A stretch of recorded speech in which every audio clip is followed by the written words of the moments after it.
Таны харж байгаа энэ амьсны үйлдвэр одоогоос 7 хоногийн өмнө анхны бүтээгдэхүүнээ гаргасан. Анх нарынхаа ажлын байрны 0 давхурд үйл ажиллагаагаа эхэлсэн энэ үйлдвэр 3 оёдлын машинаараа хоногт 600 хос амьс үйлдвэрлэх хүчин чадалтай. Гэвч эдгээр оёдлын машин нэлээд хуучныг эвдрэл их гардаг тул дасралтгүй үйлдвэрлэл явуулахад хүндрэл учруулдаг байна. Шинэ машин 18 мянган ам долларын үнэтэй. Мөн 0 давхурд үйл ажиллагаагаа явуулж байгаа тул ажлын байрны орчноо сайжруулах наад захын шаардлага бий. Дөнгөж бүтээгдэхүүнээ зах зээлд нийлүүлж байгаа энэ үйлдвэрт арилжааны банкуд санал болгодог зээлийнхүү өндөр босго болж байна гэлээ. Цаашлага өргөжчлөөр байр хэрэг болно. Мөнгө санхүү хэрэг болно. Арилжааны банкуд одоо энэ жижиг үйлдвэрлэлийг дэмжих зорилгоор зээл олгож байгаа шүү дээ. Энэ зээл өөрөө яг одоо дөнгөж шамшиг одоо ингээд бизнесээ эхлүүлж байгаа ийм хүмүүс өөр өгөөж өгч чадах хэмжээний түүний тийм боломжийг олгож чадчихээн нөхцлүүд нь ямар байна?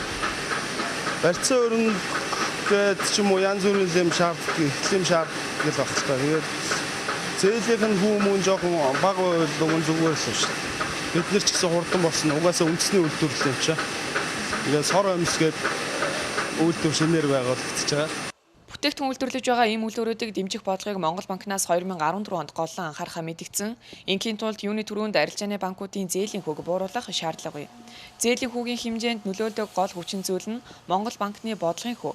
Монгол банкнаас арилжааны банкуудад нийлүүлж байгаа мөнгөний хүүг илтгэх энэ тоо хэд байгаагаас хамаарч эргээд аж ахуйн нэгжүүдэд хүрч байгаа зээлийн хүү тогтдог.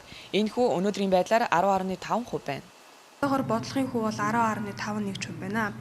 Тэгээ бодлогын хүү ингээд шууд буурангууд одоо зээлийн хүү буурна гэсэн ойлголт бас иргэдийн дунд байдаг. Бодлогын хүү маань шууд одоо өнөөдөртөө ингээд буурлаа гэхэд маргааш нь ч юм уу те магадгүй сарын дараа шууд нөлөөлдөг зүйл бол биш. 2-3 улирлын хоцрогдолтойгоор эдийн засагтаа бол нөлөөлж яадаг. 2012 оноос өмнө Монгол банкнаас тогтмол бодлогын хүүг нэмэгдүүлэх буюу мөнгөний хатуу бодлого барьж ирсэн.